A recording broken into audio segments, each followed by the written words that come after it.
Bagaimana jika saya katakan rutinitas jalan kaki setiap pagi yang selama ini Anda andalkan untuk menjaga jantung ternyata tidaklah cukup? Mungkin Anda terkejut mendengarnya. Anda sudah disiplin berjalan kaki setiap hari, tapi mengapa risiko serangan jantung masih mengintai? Mengapa masih banyak lansia yang rutin berolahraga ringan seperti itu, namun pada akhirnya tetap harus berurusan dengan masalah jantung yang serius? Ini adalah kenyataan pahit yang sering saya temui di ruang praktik. Perkenalkan, saya Dr. Vina Hafsah, seorang dokter spesialis geriatri dengan pengalaman lebih dari 20 tahun menangani berbagai kasus kesehatan pada lansia, terutama yang berkaitan dengan kesehatan jantung. Selama puluhan tahun, saya melihat sebuah pola yang mengkhawatirkan. Banyak sekali pasien saya yang datang dengan keluhan jantung, padahal mereka bersumpah telah rajin berjalan kaki. Hal ini mendorong saya untuk mencari tahu lebih dalam, meneliti, dan menemukan jawaban. Apa yang kurang? Apa yang lebih paten dari sekadar jalan kaki? Jawaban yang saya temukan ternyata sangat mengejutkan. Ada metode-metode lain yang jauh lebih sederhana, bisa dilakukan di rumah tanpa alat mahal, namun dampaknya pada kesehatan jantung justru lebih dahsyat dan terukur secara ilmiah. Hari ini saya akan bagikan 5 cara revolusioner ini. 5 cara yang dijamin akan mengubah pandangan Anda tentang perawatan jantung di usia senja. Sebelum kita mulai, saya ingin tahu, selain jalan kaki, apa satu kebiasaan yang paling Anda andalkan untuk menjaga kesehatan jantung? Tulis jawaban Anda di kolom komentar ya, saya sangat ingin membacanya. Jangan lupa juga untuk menyukai video ini dan subscribe ke podcast Dokter Sehat agar Anda tidak ketinggalan berbagai tips dan ilmu terbaru dari kami. Sekarang, mari kita bahas. Banyak dari kita yang menganggap jalan kaki sebagai benteng pertahanan utama untuk jantung. Itu tidak salah, tapi juga tidak sepenuhnya benar. Jalan kaki itu baik untuk sirkulasi umum. Namun, seringkali tidak cukup kuat untuk memberikan latihan yang spesifik bagi pembuluh darah dan sistem saraf yang mengatur detak jantung kita. Setelah melihat banyak pasien yang rutin berjalan kaki masih mengalami serangan jantung, saya memutuskan untuk menggali lebih dalam penelitian-penelitian terbaru. Hasilnya, saya menemukan 5 metode yang jauh lebih efektif, lebih sederhana, dan bisa dilakukan siapa saja di rumah. Mari kita mulai dengan yang pertama. 1. Latihan isometrik. Pompa darah tambahan Anda. Anda mungkin berpikir latihan jantung harus selalu membuat Anda terengah-engah. Ternyata tidak. Latihan isometrik adalah kuncinya. Ini adalah jenis latihan di mana Anda mengencangkan otot tanpa melakukan gerakan sendi. Contoh paling sederhana dan paling efektif, meremas bola tenis atau handuk kecil sekuat tenaga selama beberapa detik, lalu lepaskan. Latihan ini terdengar sepele, namun efeknya luar biasa bagi jantung dan pembuluh darah kita. Bagaimana cara kerjanya? Bayangkan selang air. Saat Anda menekan atau memencet selang itu dengan kuat, aliran air akan terhenti sementara. Namun saat Anda melepaskannya, air akan menyemprot keluar dengan tekanan yang lebih kuat, membersihkan kotoran-kotoran kecil di dalam selang. Hal yang sama terjadi pada pembuluh darah kita. Saat Anda meremas bola, otot lengan Anda menekan pembuluh darah. Ketika Anda rileks, darah mengalir kembali dengan deras, melatih elastisitas pembuluh darah, dan membantu membersihkan plak-plak awal. Secara sederhana, tindakan meremas dan melepas ini menciptakan sebuah pompa tambahan untuk jantung Anda. Jantung tidak perlu bekerja sendirian untuk memompa darah ke seluruh tubuh. Otot-otot yang Anda kontraksikan secara isometrik ini membantu mendorong darah kembali ke jantung dengan lebih efisien, sehingga meringankan beban kerja jantung secara signifikan dalam jangka panjang. Ini adalah cara yang cerdas untuk melatih sistem kardiovaskular tanpa harus berlari maraton. Ini bukan sekedar teori. Sebuah studi terobosan di Jepang menemukan bahwa partisipan yang rutin melakukan latihan isometrik tangan mengalami penurunan tekanan darah yang signifikan dan bertahan lama. Bahkan, American Heart Association atau AHA kini merekomendasikan latihan isometrik sebagai salah satu intervensi non-obat yang paling efektif untuk menurunkan tekanan darah tinggi. Ini adalah validasi ilmiah yang sangat kuat. Hebatnya lagi, efek penurunan tekanan darah dari satu sesi latihan isometrik ini dapat bertahan hingga 24 jam. Bayangkan, hanya dengan beberapa menit beremas bola di pagi hari sambil menonton berita, Anda sudah memberikan perlindungan ekstra bagi jantung Anda sepanjang hari. Ini jauh lebih praktis dan berkelanjutan dibandingkan harus menyisihkan waktu 1 jam penuh untuk berjalan kaki. Untuk memulainya sangat mudah. Ambil bola tenis atau gulungan handuk. Genggam dengan satu tangan, remas sekuat Anda tanpa menimbulkan rasa sakit selama 5-10 detik. Lepaskan dan rileks selama 30 detik. Ulangi 3-5 kali untuk setiap tangan. Lakukan ini secara rutin setiap hari, dan Anda akan merasakan perbedaannya pada tingkat energi dan tekanan darah Anda. Luar biasa bukan? Hanya dengan meremas saja kita sudah memberikan latihan beban bagi pembuluh darah kita. Metode sederhana ini adalah langkah pertama yang ampuh. Sekarang, mari kita beralih ke sesuatu yang lebih menenangkan namun tak kalah kuat dampaknya. Nafas kita. 2. Teknik pernafasan 478 penenang jantung instan. Jantung yang berdebar kencang, rasa cemas yang tiba-tiba muncul, atau tidur yang tidak nyenyak seringkali dianggap sebagai bagian dari penuaan. Padahal, ini adalah sinyal bahwa sistem saraf otonom kita tidak seimbang. Sistem saraf ini memiliki 2 bagian, simpatis, gas, dan parasimpatis, rem. Pada banyak lansia, sistem gas terlalu aktif membuat jantung terus-menerus bekerja keras. Disinilah teknik pernafasan 478 berperan sebagai rem yang paling ampuh. Teknik ini sangat sederhana namun memiliki dasar ilmiah yang kuat dalam menenangkan sistem saraf. Caranya, duduk atau berbaring dengan nyaman. Tutup mulut Anda dan tarik nafas dengan tenang melalui hidung selama hitungan 4 detik. Setelah itu, tahan nafas Anda selama hitungan 7 detik. Terakhir, hembuskan nafas Anda sepenuhnya melalui mulut dengan suara mendesis lembut selama 8 detik. Ulangi siklus ini sebanyak 3 hingga 5 kali. Mengapa kombinasi angka ini begitu ajaib? Menarik nafas selama 4 detik memastikan Anda mendapatkan oksigen yang cukup tanpa membuat tubuh tegang. Menahan nafas selama 7 detik adalah bagian terpenting. Ini memungkinkan oksigen meresap sepenuhnya ke dalam aliran darah dan mulai memicu respons relaksasi. Menghembuskan nafas perlahan selama 8 detik secara aktif merangsang saraf vagus, saraf utama yang mengaktifkan sistem saraf parasimpatis atau sistem rem tubuh kita. Saat sistem rem ini aktif, detak jantung akan melambat secara alami, tekanan darah akan turun, dan otot-otot di sekitar pembuluh darah akan menjadi rileks. Ini adalah cara tercepat untuk keluar dari mode lawan atau lari yang seringkali aktif tanpa kita sadari karena stres, kecemasan, atau bahkan karena terlalu banyak menonton berita yang menegangkan. Bagi lansia, jantung yang terus-menerus digas sangat berbahaya. Banyak pasien saya yang menderita palpitasi, jantung berdebar, atau kecemasan melaporkan perbaikan dramatis setelah mempraktikkan teknik ini secara teratur. Mereka merasa lebih tenang, tidur lebih nyenyak, dan detak jantung mereka menjadi lebih teratur. Ini adalah pertolongan pertama yang bisa Anda lakukan di mana saja dan kapan saja saat merasa jantung mulai tidak nyaman, tanpa memerlukan obat-obatan. Lakukan teknik ini setidaknya 2 kali sehari, sekali di pagi hari untuk memulai hari dengan tenang dan sekali di malam hari untuk memastikan istirahat yang terkualitas. Semakin sering Anda melatihnya, semakin cepat tubuh Anda merespons dan semakin kuat rem alami jantung Anda. Anda akan terkejut betapa besar kendali yang Anda miliki atas detak jantung Anda hanya melalui pola pernafasan. Dari mengendalikan otot hingga mengendalikan nafas, kita sudah memiliki 2 alat yang ampuh. Selanjutnya, kita akan membahas sesuatu yang berkaitan dengan perut kita yang ternyata memiliki koneksi langsung ke kesehatan pembuluh darah. Jendela makan kita. 3. Puasa intermittent ringan. General cleaning pembuluh darah. Kolesterol tinggi dan plak yang menumpuk di pembuluh darah, aterosklerosis adalah musuh utama jantung. Kita sering fokus pada apa yang kita makan, tapi lupa pada kapan kita makan. Puasa intermittent ringan bukanlah diet ketat yang menyiksa. Ini adalah tentang memberikan jeda istirahat yang cukup bagi tubuh kita untuk melakukan proses pembersihan dan perbaikan internal. Metode yang paling cocok dan aman untuk lansia adalah metode 14/10.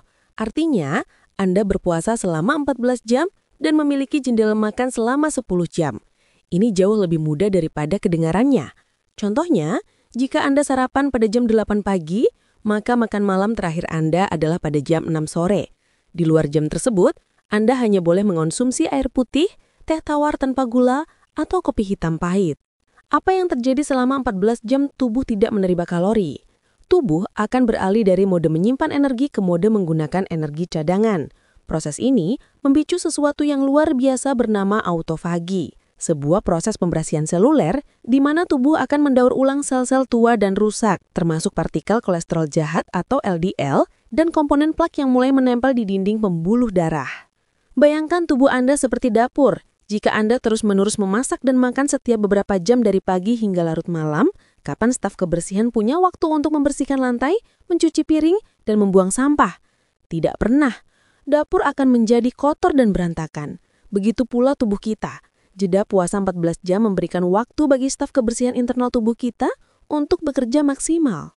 Penelitian ilmiah secara konsisten menunjukkan bahwa puasa intermittent dapat secara signifikan menurunkan kadar kolesterol jahat LDL dan trigliserida, dua faktor utama penyebab penyumbatan pembuluh darah.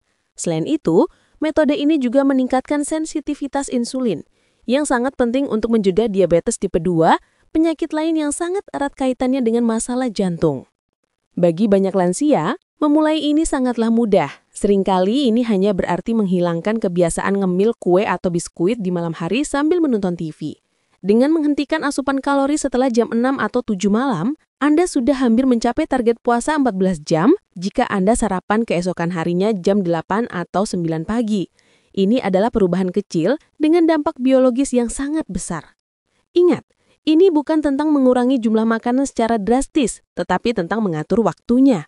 Pastikan Anda tetap mendapatkan nutrisi yang cukup, protein, serat, vitamin, dan mineral selama jendela makan 10 jam Anda. Dengan memberikan jeda ini, Anda tidak hanya mengistirahatkan sistem pencernaan Anda, tetapi juga secara aktif membersihkan pembuluh darah Anda dari dalam. 4.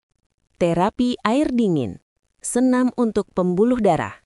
Seiring bertambahnya usia, pembuluh darah kita cenderung menjadi lebih kaku dan kurang elastis. Ini seperti karet gelang yang sudah lama tidak dipakai, menjadi getas dan mudah putus. Pembuluh darah yang kaku adalah penyebab utama tekanan darah tinggi. Ada cara yang sangat sederhana, gratis, dan cepat untuk melatih kembali elastisitas pembuluh darah ini, yaitu dengan terapi air dingin singkat. Anda tidak perlu berendam di dalam bak berisi es. Caranya jauh lebih sederhana dan bisa diintegrasikan ke dalam rutinitas mandi harian Anda. Setelah Anda selesai mandi dengan air hangat seperti biasa, sebelum keluar dari kamar mandi, ubah suhu air menjadi dingin. Kemudian, bilas kedua kaki Anda mulai dari telapak kaki, naik ke betis, hingga paha selama sekitar 15 hingga 30 detik. Itu saja. Apa yang terjadi saat air dingin mengenai kulit Anda?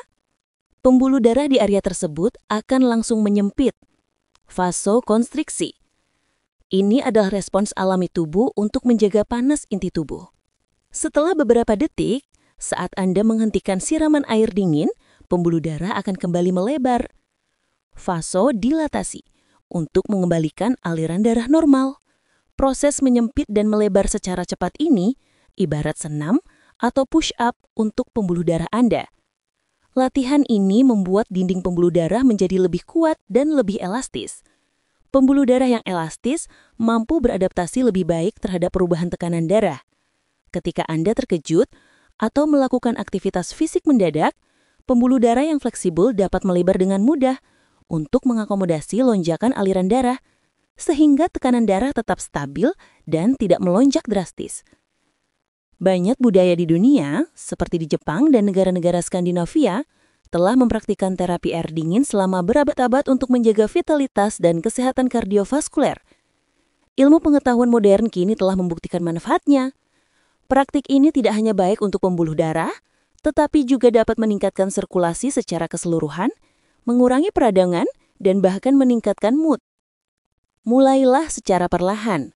Mungkin awalnya hanya telapak kaki Anda selama 10 detik. Minggu depan, coba sampai ke betis. Lakukan secara bertahap hingga Anda merasa nyaman menyiram hingga ke paha. Rasa kaget karena dingin hanya berlangsung beberapa detik pertama. Setelah itu, tubuh akan beradaptasi. Anggap ini sebagai vaksinasi harian untuk membuat pembuluh darah Anda lebih tangguh.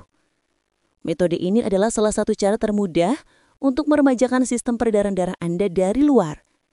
Dari latihan otot, napas, perut hingga pembuluh darah, kita sudah membahas 4 pilar. Sekarang pilar terakhir, dan mungkin yang paling penting yang bekerja langsung pada pusat komando tubuh kita, pikiran. 5. Meditasi syukur 5 menit. Vitamin untuk variabilitas detak jantung. Stres kronis adalah pembunuh senyap bagi jantung. Stres melepaskan hormon kortisol yang dapat membuat jantung berdetak lebih cepat, meningkatkan tekanan darah, dan menciptakan peradangan di seluruh tubuh. Lawan paling kuat dari stres bukanlah liburan mahal, melainkan rasa syukur. Melatih rasa syukur secara sadar telah terbukti secara ilmiah dapat mengubah fisiologi jantung kita menjadi lebih sehat. Kita tidak berbicara tentang meditasi rumit selama berjam-jam. Cukup luangkan waktu 5 menit setiap hari. Caranya, duduk dengan tenang di kursi yang nyaman, pejamkan mata Anda, dan ambil beberapa nafas dalam. Kemudian, pikirkan 3 hal spesifik yang Anda syukuri hari ini. Jangan hanya berpikir, saya bersyukur atas keluarga, tapi buatlah lebih spesifik. Misalnya, saya bersyukur atas senyum cucu saya pagi ini, atau saya bersyukur atas rasa kopi hangat yang saya nikmati tadi. Mengapa ini begitu kuat? Saat Anda fokus pada hal-hal positif dan rasa syukur, otak Anda akan melepaskan hormon-hormon baik seperti dopamin dan serotonin. Hormon ini secara langsung melawan efek negatif dari kortisol. Lebih penting lagi, praktek ini secara signifikan meningkatkan sesuatu yang disebut heart rate variability atau HRV, variabilitas detak jantung.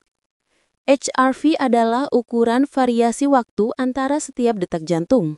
Jantung yang sehat bukanlah seperti metronom yang berdetak dengan interval yang sama persis. Sebaliknya, jantung yang sehat memiliki HRV yang tinggi, yang berarti ia sangat adaptif dan dapat merespons tuntutan tubuh dengan cepat, melambat saat rileks, dan mempercepat saat dibutuhkan. Jantung yang kaku dengan HRV rendah adalah prediktor kuat untuk berbagai masalah kardiovaskular.